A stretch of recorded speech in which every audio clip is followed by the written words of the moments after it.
My goodness, Wyatt. For the first time in the show's history, I don't really have any questions for you at all. Because I think you already have the answers. I have the answers as well, I mean, Texas, man. Texas. I mean, let's be real with ourselves here. We kind of set the bar really, really, really low for this weekend. We did. I mean, it's okay. Josh did the exact same thing as well. He's a Texas native himself, so I think even Sean would probably put the bar really low himself. But that's just what we see from our perspective. But welcome to the 18th edition of GTN Gamers Talk NASCAR podcast. As always, I'm Elijah Lender, the host, and alongside me is co-host Wyatt Walker. Man, I don't know what else to really say for this little intro deal, but this weekend, first of all, man. Yeah, this was not a good weekend. I'd say, for once, I mean, don't get me wrong, the Cup Series racing that we've seen over the last few weeks has been superb. Honestly, been really good. But they actually made the Xfinity race look better. Yeah, I didn't even get to watch the Xfinity race, but even then, I think that would have been that was a lot better. Yeah. So speaking of the Xfinity race, let's go ahead and dive right into that, since we're going to be talking about the Xfinity weekend, the Texas weekend. First race, the opening race of the playoffs for them, and it kind of looked, I'd say, pretty normal for an Xfinity Series playoff opener, even though it was at Texas. But didn't they have like a big one? They had like three. Oh my. Okay, so now you bring up the big ones. They had like two of them. Two of them on the backstretch. Oh my goodness. I honestly thought, I think a lot of us thought that John Hunter Nemechek was going to have this. To be quite fair, he had the car to beat. But ever since that race, the one race, I don't know if it was the first or second big one. Probably was the second. The biggest issue with turns 1 and 2, we've seen it for years.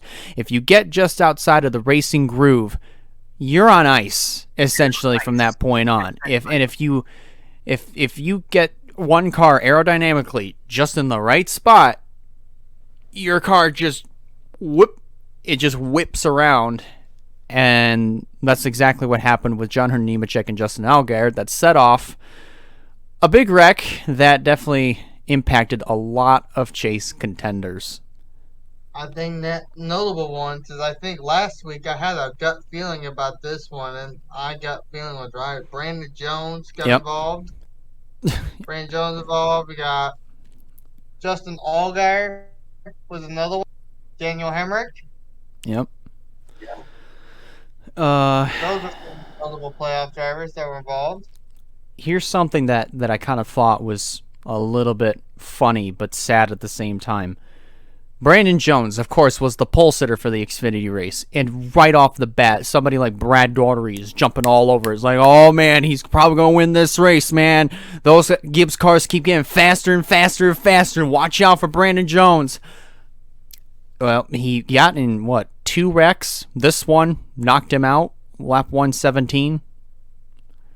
How about, just to mention that I think he's about spun the first corner. No, yeah. First lap. Yeah. Somehow saved it. I don't know how he saved it. But just to bring that off there. Yeah. You know what? I remember what my gut feeling was. It wasn't. I didn't make the prediction. Well, I didn't make the race prediction. I make the playoff prediction. What? What was that? The gut feeling about Brandon Jones being out the first round. Well, if he keeps going with this performance these next 2 weeks, your gut feeling may be proven to be correct, and your gut feeling that's probably hurting you may be cured.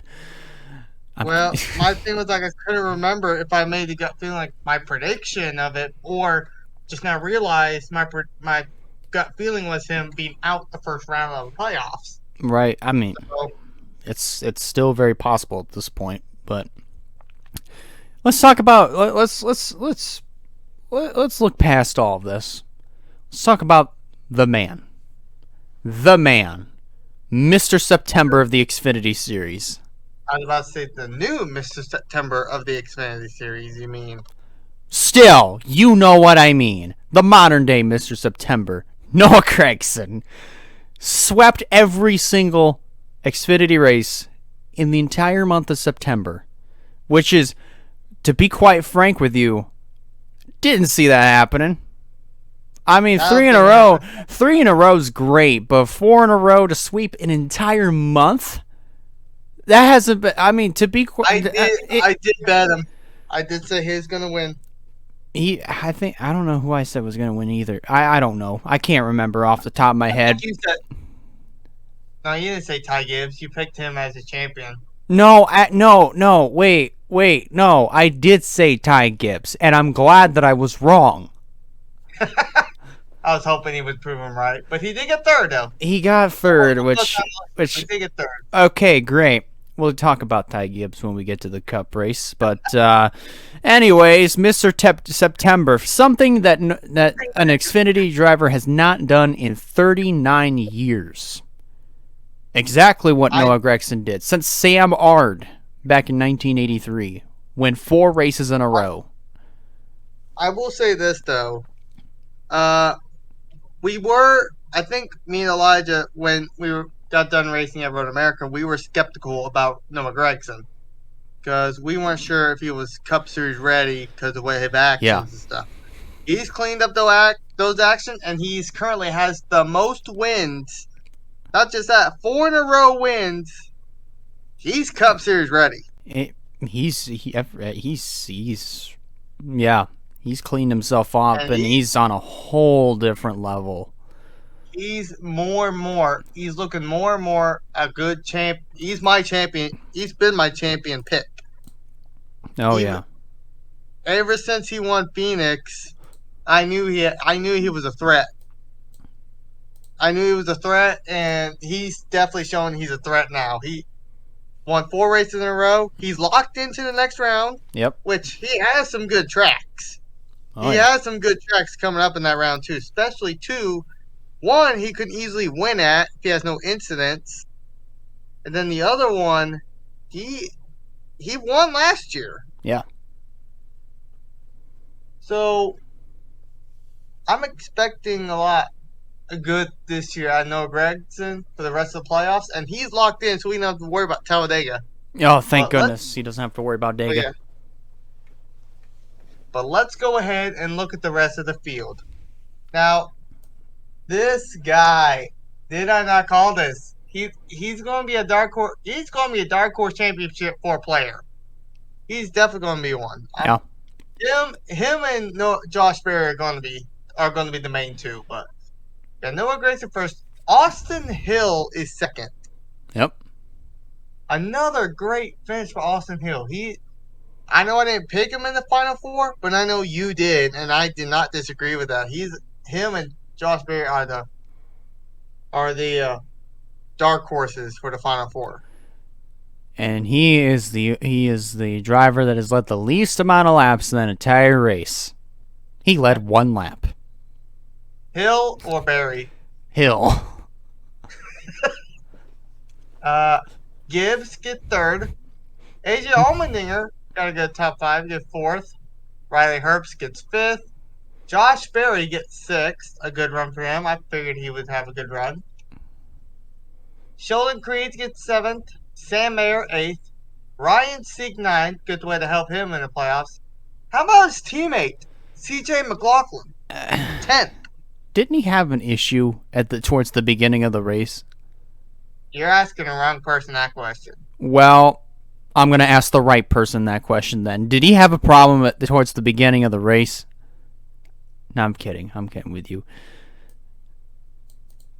Nick Sanchez, good top 12 for him. Bailey Curry. Huh? I was going to say, let me be honest about Nick Sanchez here for a moment. Talk about a great turnaround from a bad debut at Bristol. Horrible debut. One that he's definitely not going to want to look back on. He turns it around at Texas. He turned it around. That guy's the MVP. MVP right there. My personal book. Got Bailey Curry 12th. Parsons, good top 15 with a 13th, along with his teammate and co-owner Tommy Joe Martins.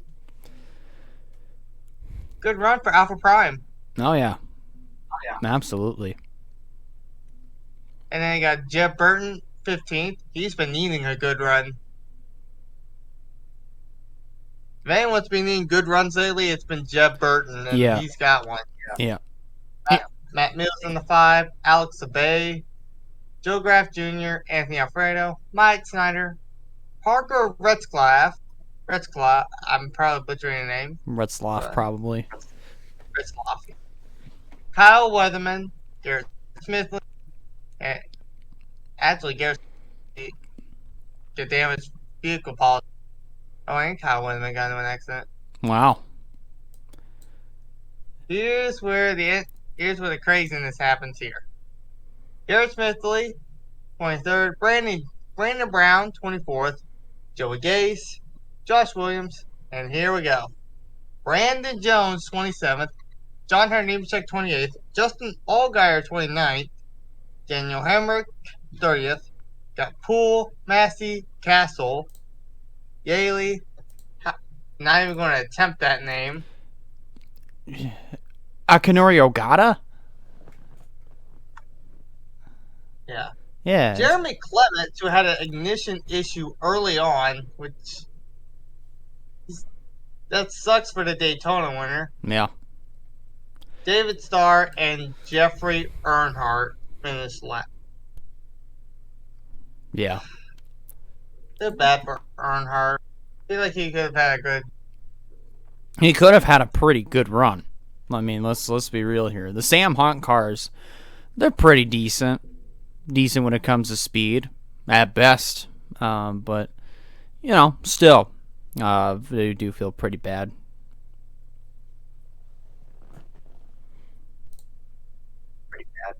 Now let's look at the Noah Gregson is in the top seed, not just by having 7 wins, but with that win, he's locked into the next round. So he is safe from Talladega. And honestly, AJ Allmendinger looks like him and Ty Gibbs looks like they're about safe as well. Yeah. Honestly, yeah. Allmendinger's 47, my bad. And Ty Gibbs is 46. Those who have really good points. Yeah. Austin Hill, 30th. Josh Berry is 24th. Allgaier, 20th. Should we kind of be concerned about Allgaier for a minute? Because last few weeks, he's wrecked. I mean, Daytona, yeah, but, well, actually, even past Daytona, there's been some incidents. He's had Watkins Glen, he had an incident. I think he did wreck out Daytona. I'm not sure how well he did. The last couple weeks have just not been the greatest for Allgaier. Let's be real here. Not even the beginning of the chase for him. Of course, it could have been great had that wreck not happened. So, Allgaier is definitely someone to be very concerned for in this kind of scenario. And Allgaier was another guy we were talking about that's like could be the final. Like he's not a dark horse for the Final Four. He can easily get up there and get it, but yeah, he's only 20 points above. I mean, that could be the same for Josh Berry being 24, but Allgaier started this in the 3rd seed, I think. Yeah. 3rd or 4th seed, I don't remember, but he started at a good spot. Now he's at 20th. He should be with where AJ and Ty Gibbs are. Maybe ahead of Austin Hill. I mean, probably, I would say. But and then again, I think Austin Hill would have just a little bit of a slight advantage. Maybe a slight advantage. Yeah, but think about that, Allgaier is. I don't think Allgaier is having a good playoffs right now, and it's almost like if he don't have good races, like Talladega, anyone's a wild card. We'll figure out the points after that. But if he don't have a good race at the Roval, Yeah. he might be eliminated. And you'll see like a Riley Herbst or a Daniel Hemrick. Hell, if Mayer and Sieg fall out, those guys can sneak in. Yeah. Which I mentioned, Sam Mayer and Ryan Sieg, they're both up by one spot. Only one, they're up by one. Yeah. Herbst is only out by one. Hemrick is out by 8. Brandon Jones out by 13. And Clement out by 29. I mean, what more can you say to that? Should we worry that Brandon Jones and Clements might be in must-wins coming into the Roval if they wreck at Talladega? Well, first of all, even if they wreck, no way in hell Clements is getting out of this one. No way. Brandon Jones, you kind of saw this happening. Ryan Sieg, let's talk about Sieg since he's 1 point above along with Sam Mayer. I see Mayer having a little bit more of an advantage than Ryan Sieg here. If he gets the right amount of points, Mayer does, then I think he'll probably comfortably point his way in just by a couple hairs. But with Sieg, however, no way. No way. Mayer is a good. I'm not sure how well of a plate guy he is, but I know he's been okay at the road courses here lately. So I'm not worried about Sam Mayer at the Roval. Talladega is worrisome for me. The Roval's kind of the opposite when it comes to Sieg. Exactly. And you look at all the other guys. Herbst is a guy I worry about there. Hemrick is a guy I worry about there. Brandon Jones I worry about. Yeah. So, guys I could see doing okay. I honestly see Austin Hill making out of this round okay. He's a good plate racer. He may win. He may figure out a way to win Talladega. Yeah. If he wins, he's definitely locked in the next round, and he is safe. The Roval, he's been good at the road courses. Austin Hill's not a worry. I don't think AJ should be worried either because he's good at both as well. They're fine. Allmendinger, Gibbs, Hill, they're fine. I'd say from Barry down are questionable. Barry, I've never really seen him a good plate racer, and he's been an okay road course guy, but I think those will be enough to make it through compared to all the other guys. Right. Allgaier's a worry because like how his season's been, especially how the last few races been. Right. But from everyone else, this is interesting, and we see how Talladega plays out for this. Yeah, absolutely. But before we talk about Talladega, let's talk about Talladega. Let's talk about Talladega Junior. I mean Texas. Well, we're still talking about Texas. It's time for the Cup Series. It's time for the Cup Series. Oh my goodness.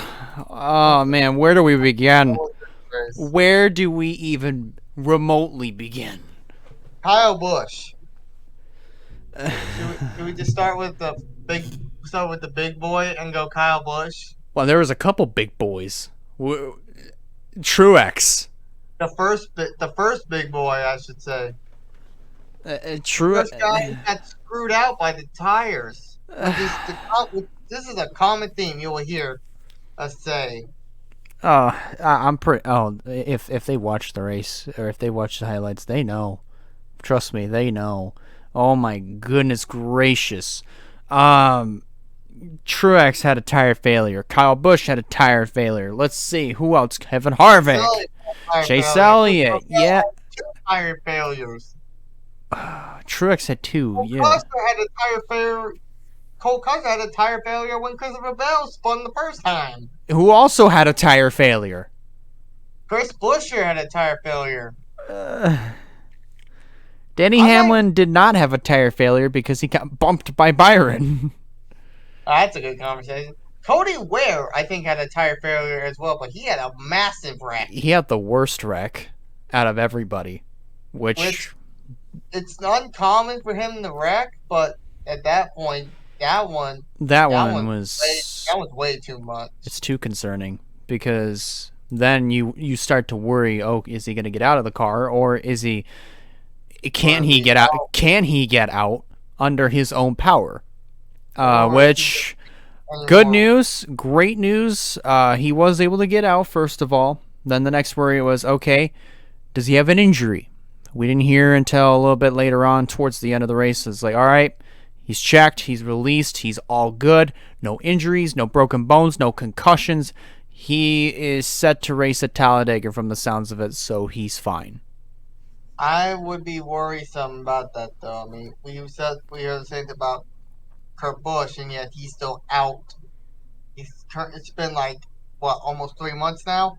Yeah. And Ty Gibbs is still filling in for him. We still have no word about him coming back. Well, let's talk about Ty Gibbs here for a moment. Here's a moment that Ty Gibbs had on pit road. So Ty Dillon, I want to say, it was during a race off pit road. So I didn't see this, but if you looked in the background, Ty Dillon got out of his pit shortly after Ty Gibbs did, and he came up right up on the door of Ty Gibbs. Gibbs got upset, jerked his car to the left, and door slammed Ty Dillon on pit road.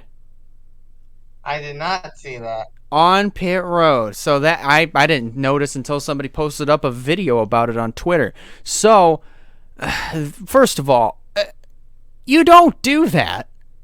That is that's dangerous. What if there were this the biggest issue with doing that on pit road is that, first of all, yes, there is a set speed limit. You're going 45 down pit road, but however, the biggest problem that I have with it is what if there were pit crews on pit road? What if Ty Gibbs hit Ty Dillon just hard enough or just enough to where Dillon loses control of his car? That would not be good.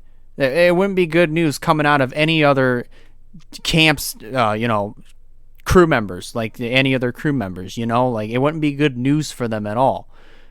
So the biggest thing for Ty Gibbs is that, like, we talk about, oh, he's matured a lot, he's great. Okay, can you explain that?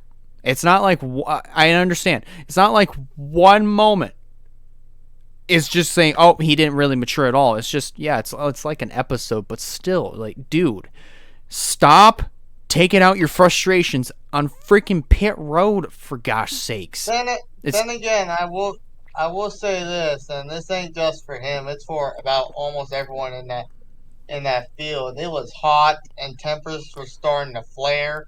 It's hard to pass. So, I mean, you could get, like, a little pit road incident. Yeah, I can get, like, being upset. I see both good and bad.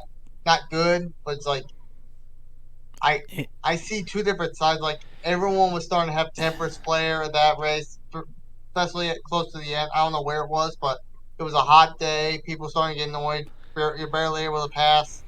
I get, like, the aggression and annoyance of that, but even on pit road, you can't do that. He should have been parked for that. He should have been parked. That was just way too dangerous. No. If we're going to talk about getting parked, should we just talk about, like, the Byron Hamlin deal? That too was kind of stupid. But because, like, here's just what they both did. I think both of them should have been parked. Here's the stupid thing about it, though, is that NASCAR has cameras everywhere, inside the cars, on pit road, on the track, and they claim they didn't see Byron spin out Hamlin shortly after the caution came out. It was on the front stretch. It was right there in front of them where they could have just looked up and go, oh, shoot. He spun him out. Black flag or park him or whatever. No, they didn't do that. Now, here's another thing. Byron had a dash cam on. That's what I'm trying to say. That's what I said. They have cameras in the cars, in every single car. So they should have seen that, but they claim that they never did. Which that was Hamlin. And then Hamlin went back at him when they were trying to fight, which drug him down. Could have spun him, which I don't know. I get Hamlin's frustrations, but after that, it's like the deal with Ross Chastain. Like, how much do you really have to prove in this deal, right? And you mentioned Ross Chastain's like everyone's been trying to get. Everyone's saying they're going to get Ross Chastain back. They're going to get Ross Chastain back. They haven't gotten him back yet. Damn person has done it, and yet said they're going to do it. And now the main guy, Hamlin, is focusing on other people. He first was going to come back to Kyle Larson has another one coming, and now you got Byron. This is what I'm probably thinking. I mean, I've touched on it a little bit ago, is that if Ross Chastain makes it to round 3 by some coincidence, they could be waiting on him. I think it could be just some kind of mind game at that. Just like, okay, sure, I'll let you go. I'll let you run your own races. I'll let you move on. But just so you know, when you get on to that second to last race, depending on what position you're in, whether it be a good spot to move on or a bad spot to move on, I'm going to wreck you out. Even if he makes it to the Final Four, they probably might do it. I mean, they're probably waiting on him. I honestly think I'm not saying they forgot, because drivers now forget. No, I don't think they have. Drivers have longer memories than elephants do. I don't even know if they're even trying to mess with him anymore. Like Ross Chastain's actually kind of dialed down a little bit, not a lot, a little bit. Oh. Still, man. I mean, I could be wrong, but I hope, and part of me hopes that I am wrong on the whole drivers waiting on him deal, but, you never know. Don't count it out. Well, how about we talk about this for a minute? Playoff drivers still not have won. I'm still shocked. But a guy eliminated from the playoffs won. And we're able to find... Oh. Uh-oh. You froze up after I said that. You froze up when you were like, and you froze like that. So your hotspot's turning cold. Your hotspot's turning cold. Literally, I was about to say that, and yeah, you froze yourself trying to do something. I don't know what face it was, but... Because I was laughing because you froze like, he fought. You did that. So, anyways, we are finally able to talk about him winning a race. On an oval. He finally won in an oval. Tyler Reddick won the Texas race. He was eliminated last week, but he still came out and won this week, which... Think about this. If he didn't get eliminated, he would be in the next round right now. Should be in the next round. Should be, yeah. But let's take a look at all the other guys. We got Joey Logano, who has a good points day. He got second place. Justin Haley. Yeah. My boy, Justin Haley. I think this is his best finish of the year. It's tied. He finished third. Where else did he finish third? Darlington. No, really? I didn't know that. Yeah, I think it was the first Darlington race. It was the first Darlington race where it was Logano versus Byron. Well, I mean, I know which Darlington race that one was. It's hard to forget, especially if you're an anti-Logano fan. Yeah, you did. You're right. So he's tied for his best finish of the season. I think he could have caught Logano and passed him. Who got second? That would have been his best finish. Oh, yeah. But we'll have to keep an eye on him next week, or actually this Friday, Sunday. This Sunday. This Sunday, because we are going to Talladega, and he's a damn good plate racer. You gotta keep an eye on Haley. Oh, yeah. Just saying. Oh, yeah. Then you got Ryan Blaney, another good needed points there. Blaney, Chase Briscoe got top 5 when the whole first half he was riding in the back 20s. Yeah. Running in the 20s, somehow got top 5. How about that? Great rebound. Eric Jones got 6th. William Byron 7th. Brad Keselowski 8th. He got the pole. RFK is doing something now. They've flipped a switch.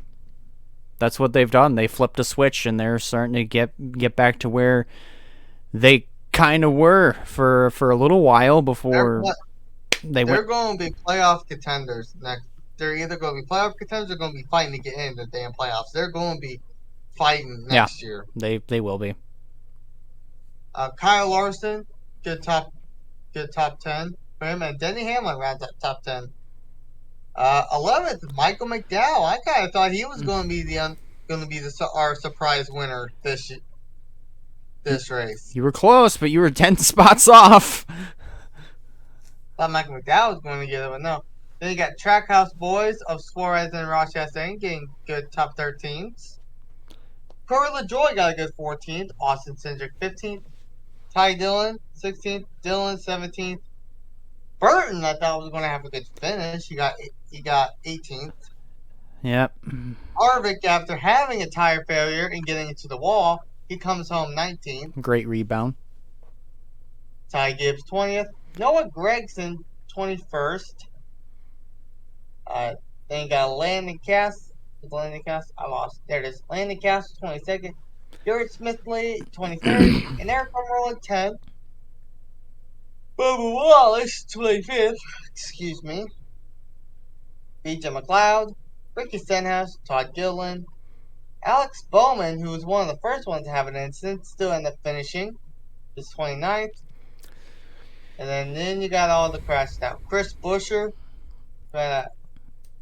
who's the most recent guy to spin and wreck, fortunately. Yeah. He had a good race too.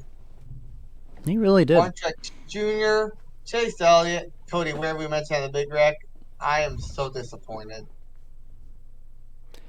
Fucking Texas screwed him over. Christopher Bell, 34th. DVP, man, that sucks. He got screwed over. Cole Custer and Kyle, talk about screwed over. Kyle Busch has not had good races. Four or five bad weekends in a row when it comes to the playoffs, man. I have no words to describe this. This is just, it's hard to watch. Really hard to watch. Yeah. I'm not much of a Kyle Busch fan, but that's hard to watch. Yeah. So now we look at the points coming out of Texas. Joey Logano is the top seed. No one's won yet, by the way, so no one's locked in. But Logano's up by 30. Ross Chastain up by 18. Byron 17. Larson 16. Blaney 15. Got Hamlin 8. Suarez 4. And Elliott 4. Elliott is the final seed right now, making it in by 4 points. That's concerning. Then Briscoe down by 4. Cindric down by 11. And these two are probably, they know to have a good race at Talladega. They're must-wins. Christopher Bell down 29 and Bowman down 30. I'll tell you what. The two that I'm the most concerned for, of course, I mentioned Elliott. Christopher Bell's the other one. Here's why. Of course, it's very, very, very self-explanatory from all the runs that he's had. and all the numbers that he's been able to produce. Like, this guy's fast. This guy's really fast. And they're always a very good and consistent team. I mean, Bell is, and I mean, hell, they've won Loudon in very convincing fashion, might I add. Dominated. There's a few races that he dominated in very convincing fashion as well. There's one that I can think of off the top of my head. We both saw it live, man. We did. But you know, he dominated the first round. Yeah. He was the only guy locked in after. He was the only driver locked in after Kansas. But now look at him and how the points reset him. It screwed Christopher Bell, and I really think if they didn't reset it, I think Christopher Bell would have still been above cutoff, but it would be around where Byron and Larson is. Yeah. I don't think he should have been down at 29, which sucks. It sucks. It honestly does. But oh man! But of course, when we take a look at everybody else above, the only guy that looks pretty comfortable right now is Joey Logano. Of course, runner-up Texas to start off round 2. Already had some good points coming in at the second seed. So of course, I mean, there's a good chance he might get locked in after Dega. Elliott. Can we just talk about Chase Elliott for a minute? This is twice in the first round that he has an issue, and he is currently in the bubble. What in the world is going on with him? He is my champion pick, and yet I'm even concerned if he's even going to make it out of the round of 8. He's my runner-up, and I have no words. Again, I've got 0 words to really say like how blown away I am that Chase Elliott is having this much trouble in the chase. Like bad enough to where he's towards the cutoff line. And think about this, he has 4 wins. More wins than anyone else this season. Yeah. That's concerning. A lot concerning. I don't know. I honestly don't know how to really put into words just of how blown away I am at this. Like this is the most bizarre we had the most bizarre round 1. This is the most bizarre start to round 2. Like again, that makes me worry how Vegas is going to go. If Chase Elliott makes it past, he's going to be the top seed still in Vegas with all those playoff points he mustered. It's because of resets, but is he going to have an incident in Vegas, and will that do him in? Oh yeah, absolutely. Hold on, but no, that's still really nuts, though. It's still honestly really nuts. Can we just take a moment here and see that both Trackhouse guys are still above the cutoff right now? Oh my goodness. Well, and look, and in the playoffs right now, above the cutoff, we have 2 Penske guys, 2 Trackhouse, 3 Hendricks, and 1 Joe Gibbs are currently above the cutoff. With a Stewart Haas, a Penske, a JGR, and a Hendricks guy below the cutoff. Yeah.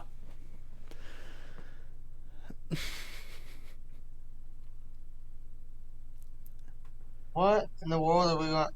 What can we say about this? Like, what in the hell? Well, we're probably going to ask that question with even more question marks towards the end of that sentence after Talladega. Oh man, I can't. I don't know what else to really add on to there. I really don't. I honestly don't. Either. So there's a couple of breaking stories. You mentioned one far before the show started, and that was something about Brandon Brown. Care to relay that information? So I just got this information here shortly, and apparently it was posted 3 hours ago. But Brandon Brown will not return to his own team, by the way, Brandon Built Motorsports, as a driver for the 2023 series. 2023 future plans for Brown and the 68 Chevrolet are currently unknown. I don't know how much sense that really makes, to be quite honest. Because if it's at the point where he's having that bad of financial situations with his team, I guess best bet, sell it to another guy. Well, apparently, looking at this, I'm looking at comments. What he says, Brown is leaving the family team in hopes of finding drivers with more funding. And Brand, like I still don't know what. Apparently, this week is Brandon Brown's final race with the 68. Oh, Dega. Yeah. Well, since this is his final race, he might as well go out with a bang.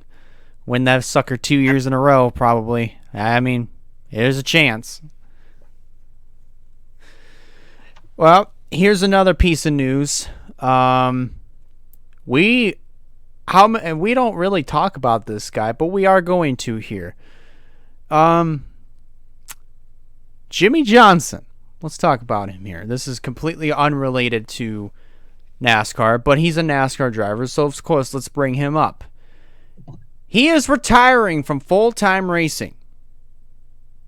He's done with full-time. So his schedule will consist of bucket list events.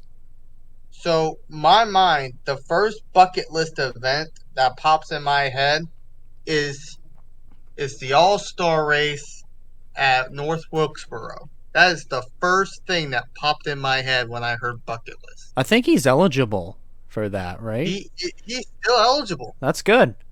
It's good. Is I think that's his final year of being eligible. It's funny you say North Wilkesboro because I went a whole different direction and thought to myself, bucket list events. All right, well, he's competed in the Daytona 500, right? He's competed in the Southern 500. He's competed Indy 500, Brickyard 400. I think he's competed in the Rolex 24. I don't know. He might if he didn't, he definitely can, or he can do it again. 24-hour Le Mans. I want to say it's not bucket list, but I can see him doing it. That's correct. I'd consider it a bucket list. What else? That's big.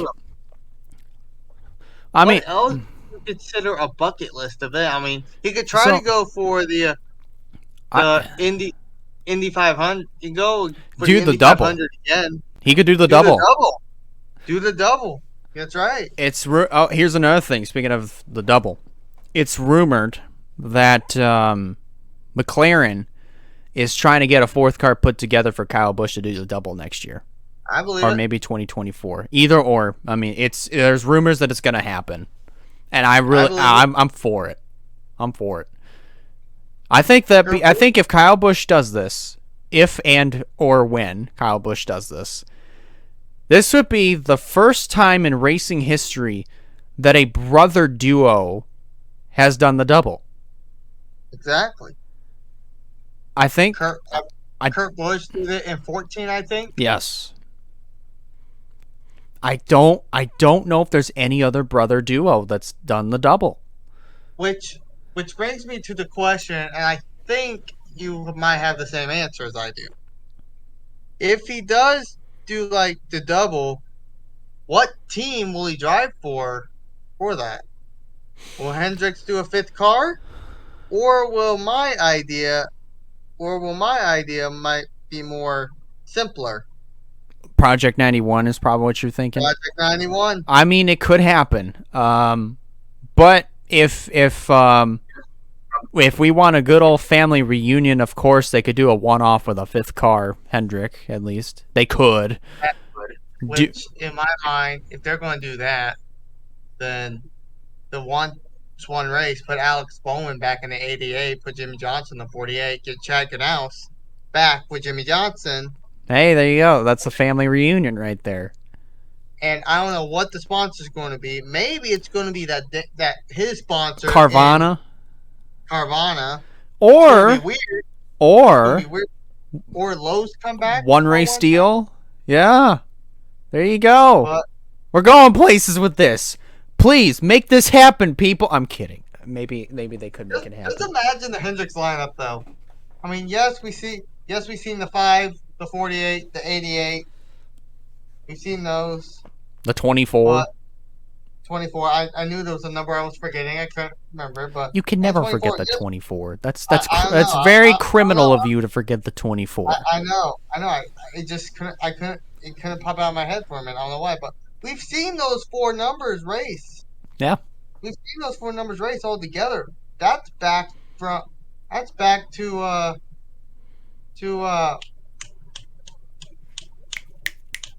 help me out here. Is it not 19? Is it was it 17? That the 5, the 24, the 48, and the 88? Yeah. Yes. That was as far back as 2017 before the 9 came along. Exactly. And now you got the 9 added on. Yeah.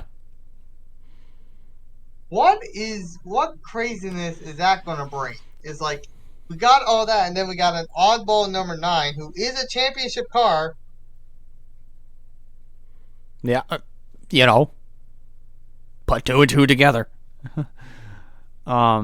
No, it'd be nuts though. I mean, either or. It doesn't matter what ride Jimmie would take should he end up doing the double. Like, it's gonna be nuts.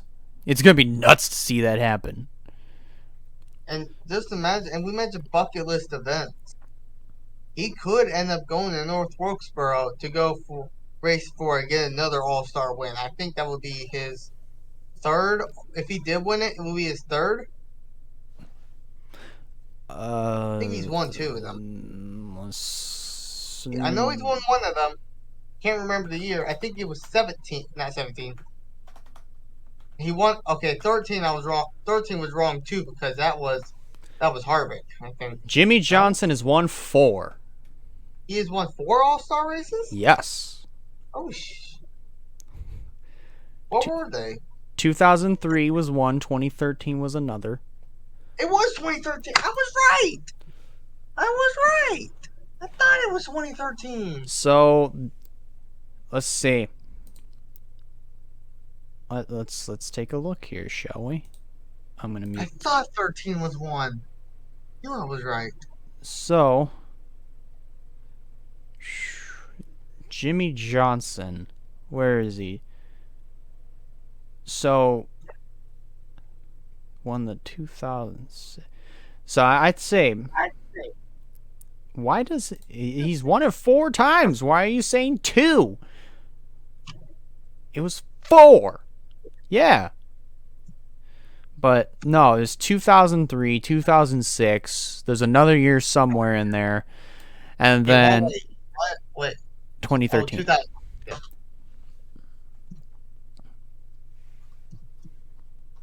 All right.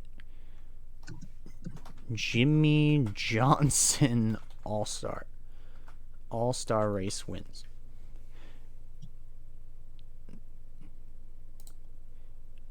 $2012. That was the 3rd year. So he went back to back. Yeah.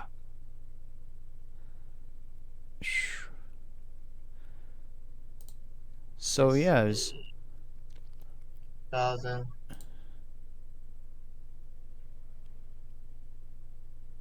Yeah, 03, Yeah, 06, 12, 13. Johnson. Okay. Yeah. No, it's so yeah, Yeah, it is. So it is 4. It is very So it would be his possible. 5th. Yeah. If he won North Wilkesboro, then it'd be 5th. So he would still have the most wins in the All-Star race of all time. That would be pretty cool. Indeed, Even it would though, be. even though he's won All-Star races, that that's not a bucket list. But I think racing at North Wilkesboro, That's a bucket list. that's a bucket list. Like, no question. Like, I don't care what people say. I would almost considering the Truck Series Magic Mile, not Magic Mile, the Milwaukee Mile Yeah, as a bucket. could be a bucket list, I'd say.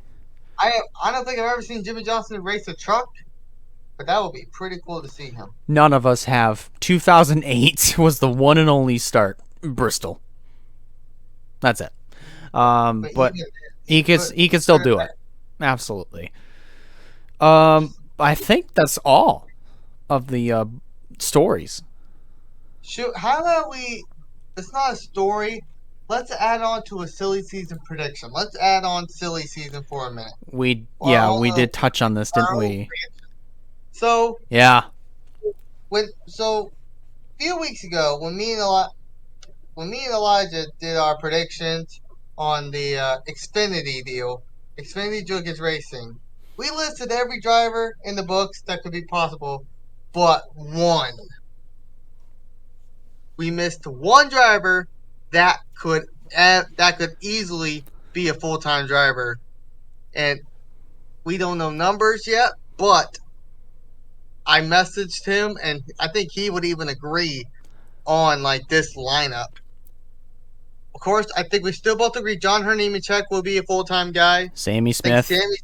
Sammy Smith will either be full time again or part time. I don't know, but we forgot about Trevor Bayne. I was so waiting for you to like have an opening so we forgot about John Cena. No, I'm kidding. We forgot about Trevor Bayne. Yeah, we did, and we just our minds just glanced right over Trevor. I felt bad at this because I was like, dang, we forgot about our boy. Trevor Bayne has been doing really well in the 18 when he raced. Yes, He's been racing this season. mm-hmm. And I think we've all thought he was going to get like a ride. With Joe Gibbs Racing has an open slate for the Xfinity Series. How could they not get Trevor Bayne? They might as well get him in. The top two has to be Nemechek and Bayne. Yes, they got to. I don't know what you need. I don't know what I need to say in order to convince JGR otherwise to say sign Trevor Bayne. Look at the numbers that he's been able to produce for the team. Just look at them. I think he even finished. Well, how many times did he finish second? I don't know, but he's I know one finish where he's finished second off the top of my head. Nashville. I don't. What do you want me to say? He's a good driver. I think he's a good candidate to be full time. We don't know numbers yet. Numbers is still on the fritz for us. We're still trying to place those predictions together piece by piece. But no matter, if we had to go a full lineup, should we have the lineup be 3 full times, 1 part time, or how do we think? Do we think they're still going to be 2 full time, 1 part time? If we're including Trevor Bayne in this, then it would be 3 full timers with a 1 part time car. Then, if anything, I'd say Sammy Smith has a lot of potential, but I do think he might want to run some more Xfinity race before I see him as a full time rookie. I kind of want to put Sammy Smith in the part time. Mm-hmm. But I do see Nemechek, and I do see I'm still doing that. I see Nemechek, and I see Bayne being the other full time, and the last guy let's move up another truck driver. I'd say Chandler. Yeah, Chandler Smith. Yeah, I think Chandler should be up there as well, and I'd say Corey Heim's going to do some full time in a truck series somewhere, but I think put him in some Xfinities with Sammy Smith, along with like the other guys coming up. When it All the when it comes down to Chandler Smith, I still see him going to Hattori. Still see it. I mean, I don't know. I still don't. We still don't know that. Well, sorry, Corey Haim. You know, but Corey Haim, I still see going to Hattori. Like, it doesn't matter. I don't know the contract deals with either Ingram or Purdy. None of us really do. But if one of their contracts is up after this year, I kind of see Corey Haim taking over the flagship truck and Ankrum maybe going to the 61. I mean, it still depends on their contract deals, but we'll see. We'll probably still talk silly season, especially on the Joe Gibbs silly season, because that is the big. We thought Kyle Busch was the big question mark. Joe Gibbs is still the biggest question mark now. In their Xfinity program. Kyle Busch made the announcement. Yeah. And not even an Xfinity program.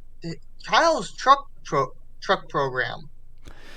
Well, I mean, we'll keep up to date with that as time goes on, but I think we're at that point now where it's time to talk about Talladega.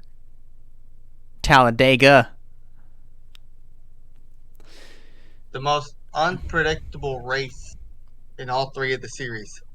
Yes. All three series. All three are there. Without a shadow of a doubt. Oh boy.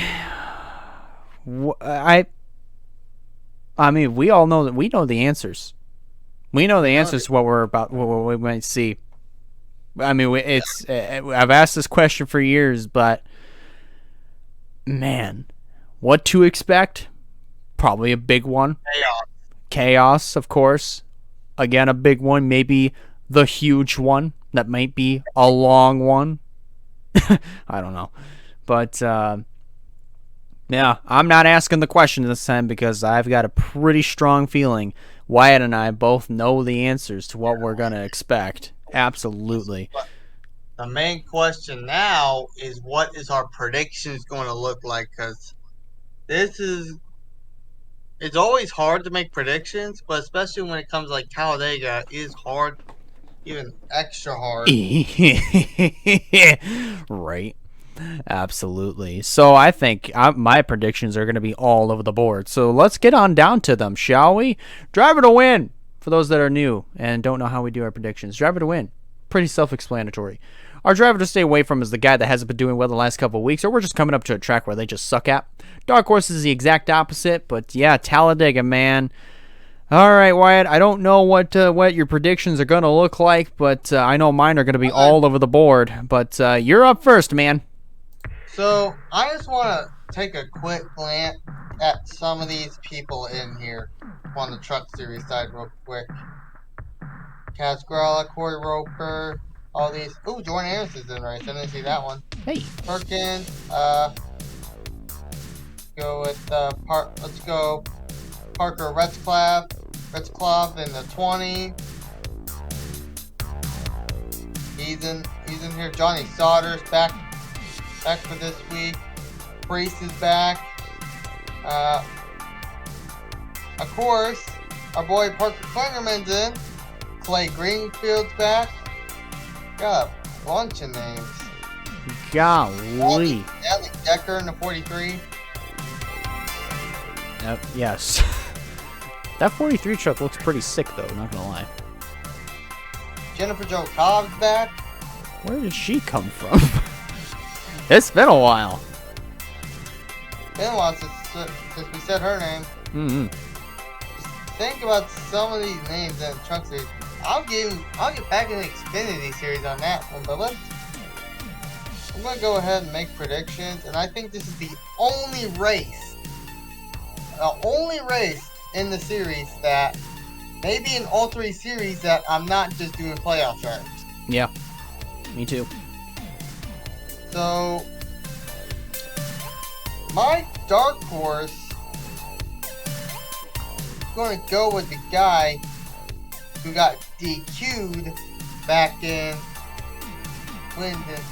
actually, was that Sauter or was that a different guy? I think it was Sauter. No, you're right. If you're thinking 2019, you're right. I thought it was 19. Johnny Sauter is my dark horse. This is a pretty solid pick, I'd say. For Trevor win, or not win. Dark horse. My driver stay away from. I think it's kind of self-explanatory.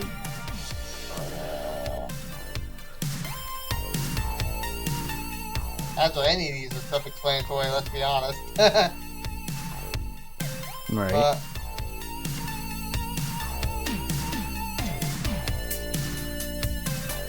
I think I'm going to go with, actually, I don't know where I was going. All these names are are good names to be on this list. Yeah. You know what? I'm just going to go with this. Ben Rhodes. Yeah. I mean, I honestly can see that. Ben Rhodes is a good playoff driver. Yeah, he won Daytona last year, but Falling off. hasn't been on. His luck hasn't been going good, and I don't see it continuing. And I think he'll be involved. I'm gonna go Ben Rhodes. My driver to win? It's not even a playoff driver. Yeah. I'm going with Parker Klingerman. Problem ain't win Talladega 5 years later. It's funny because 2012 won Talladega, 2017 won Talladega. How did he win? A caution came out on the final lap on both races. Now let's go to Xfinity Series. He's not going to go back to back, but my dark horse in the Xfinity Series is actually going to be Parker Klingerman. Be funny in the 48. Be funny if he went back to back. I will laugh if he goes back to back days, which kind of disappoints me because he's not even racing the 15. Right. I would love to see Parker Klingerman run all the every single series. I would love to see that. Pull a Ross Chastain from the beginning of 2019. Which I have another question on that. After that, which is going to be a really, really interesting question. We'll get to that in a minute. But Parker Klingerman is my dark horse. All right. My driver stay away from. I'm going to go Brandon Jones. Yeah. My driver to win is going to be the name below Brandon Jones. I think Austin Hill. Oh. Yeah. Yeah.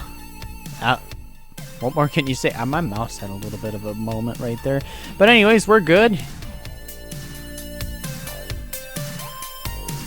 Now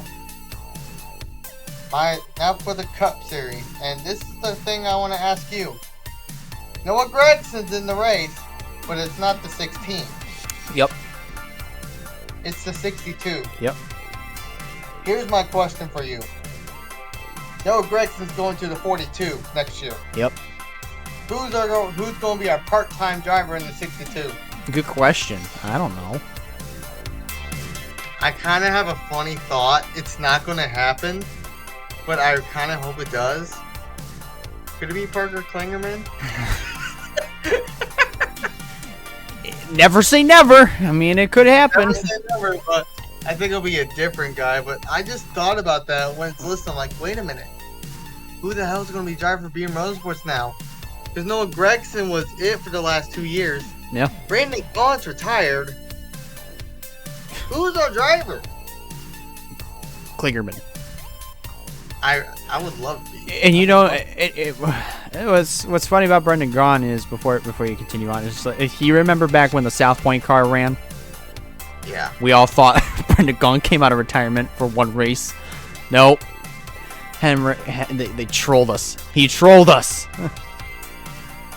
Anyways. If anything, it could be Hemrick. If anything. You mentioned that. It could be Hemrick. Yep. But there's not really much of surprise in the Xfinity, or not Xfinity, in the Cup list. Yep. I really think Parker Klingerman should be. Here's my thing. If Cody Ware, I about done it again, but if Cody Ware is not able to race Talladega. Parker Klingerman to the 51. He could be a standby driver, if anything. I think he's a standby. I think Parker Klingerman should be a standby driver. That would be really good. Mm-hmm. But here we go. My dark horse, Michael McDowell. Yes. Putting that out there, Michael McDowell. My driver to stay away from Chase Briscoe. Yeah, because he ended in the last Talladega race back in the spring. He ended up wrecking under the first caution. He was the cause of the first caution. I think I jokingly said it last time too. I know I said it for Daytona, but you can't help, especially after how well he done last week. You can't put him in this list. You have to. Justin Haley is my winner. Interesting. Well, excuse me.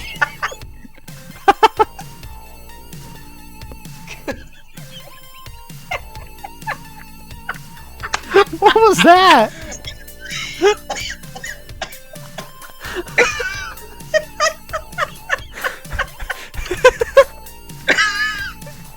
What was that? What the hell was that? You hear me asking the same thing. What do you want me to tell you? You have not made the funniest moments of August yet, I know well, but I'm better off this very I already did make a funny best of August. This is going to best of September. I haven't seen the video. I haven't seen you post that. I've looked through your videos. I didn't see that. Are you sure? Are you sure? It should be there. Unless you recently put it in there. 3 weeks ago. It was up. It got put up 3 weeks ago. Really? Yeah. Yeah. Let's see. It's not gonna give me the exact date, but hold on. September 3rd.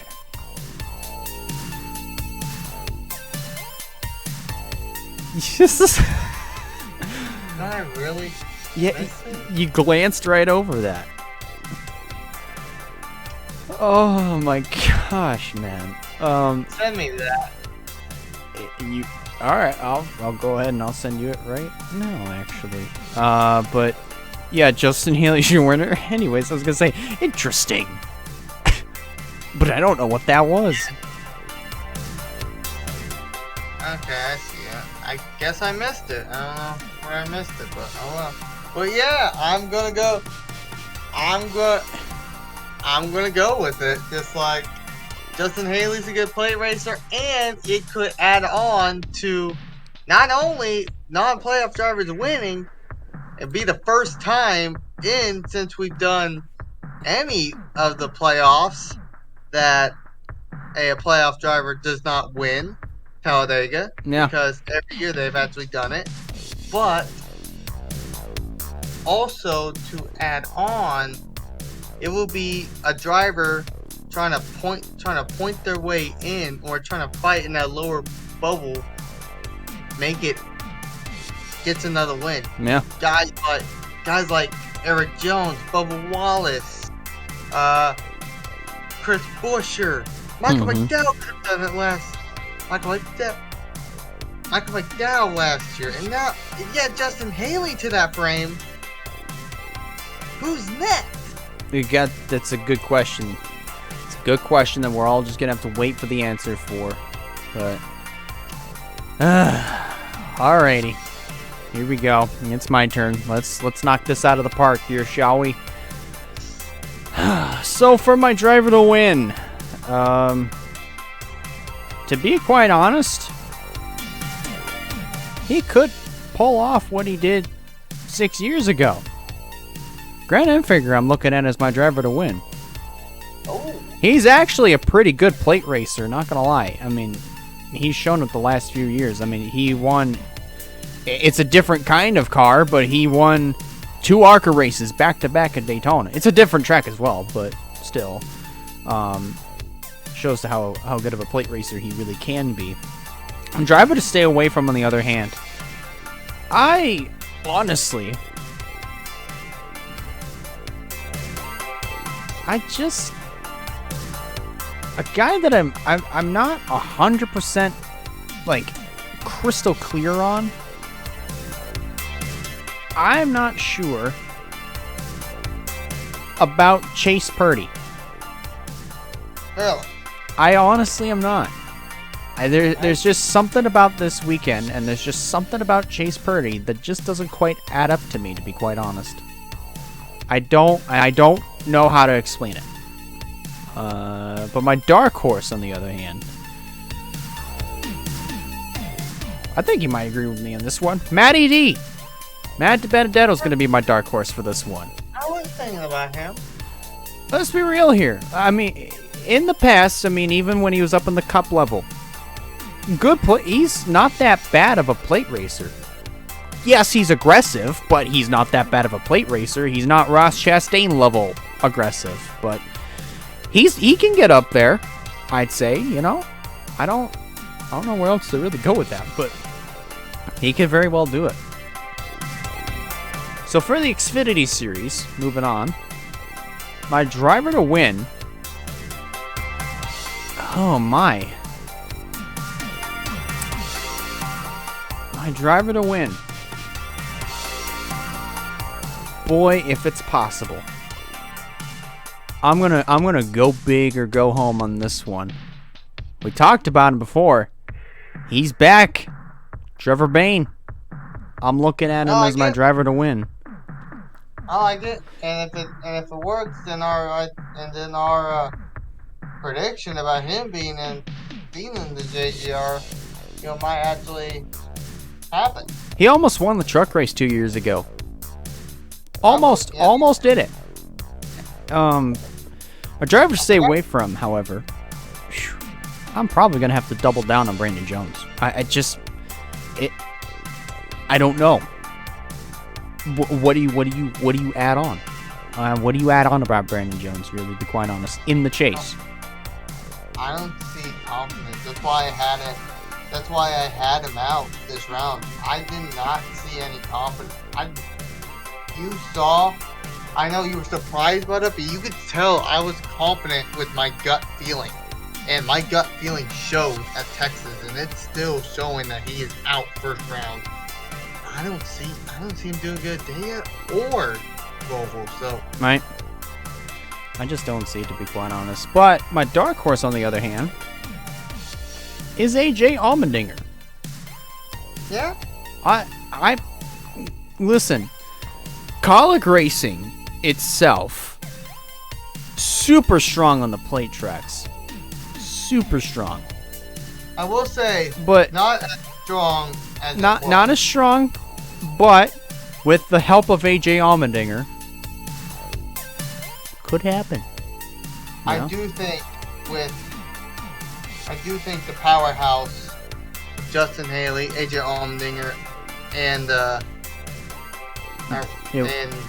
Jeff Burton, that was a powerhouse. That was the powerhouse.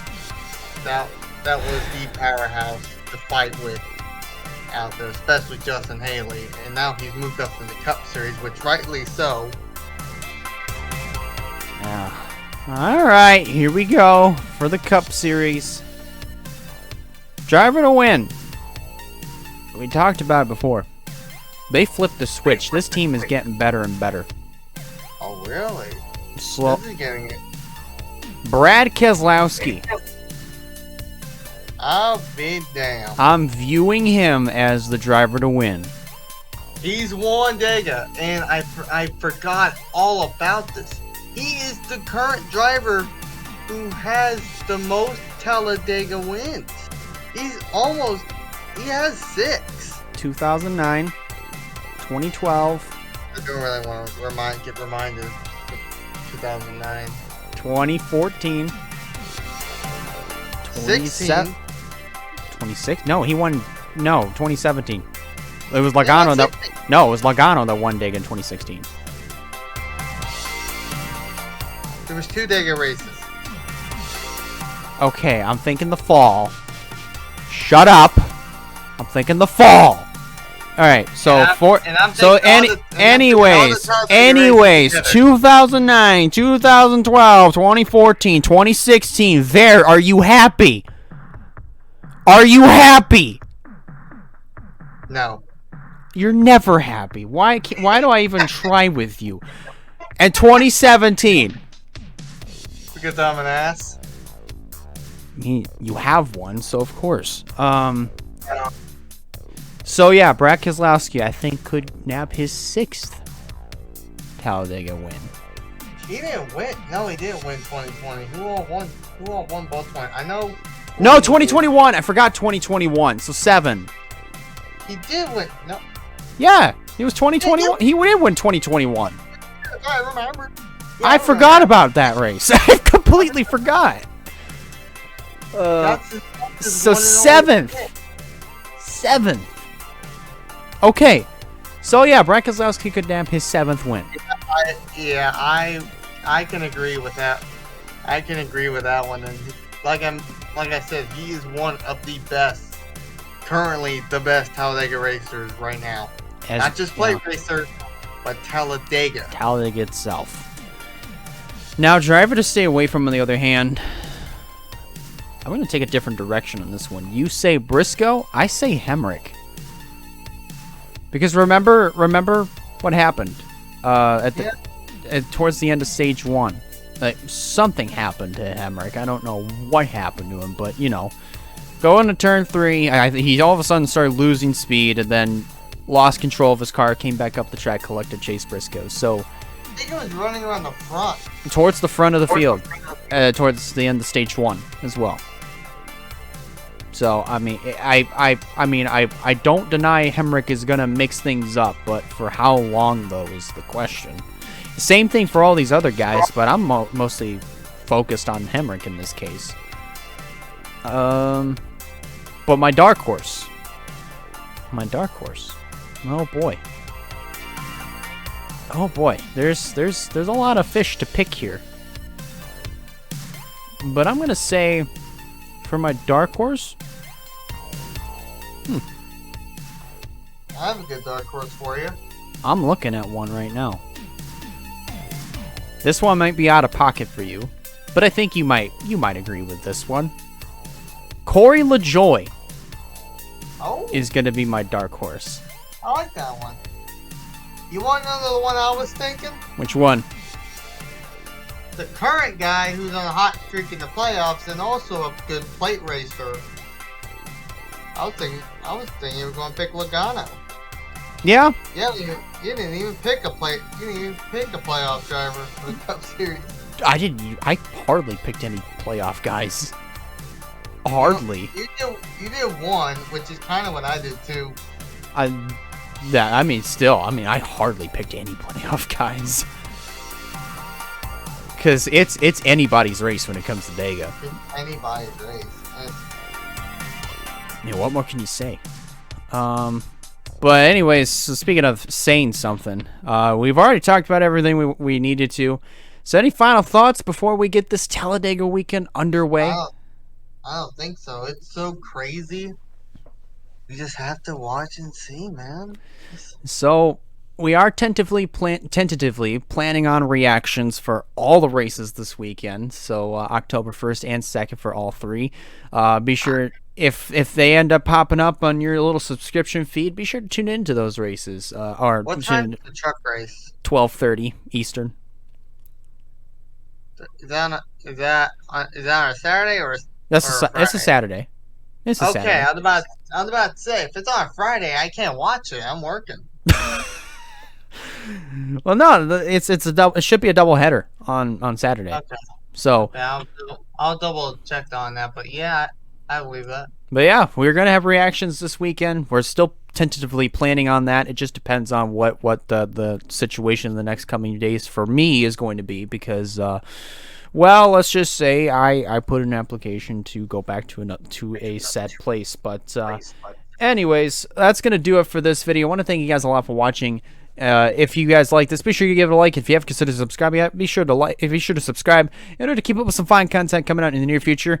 And if you're listening to this on Spotify, be sure to hit that follow button so that way you don't miss a single episode on Spotify. The reruns, audio reruns on Spotify that come out on Thursday mornings at 11 or noon Eastern. I kind of dropped the ball last week with uploading on a Friday, but still, it'll come out on a Thursday. I'll try to stay on top of that, but that's pretty much going to do it. On behalf of Wyatt Walker, I'm Elijah Leonard signing out.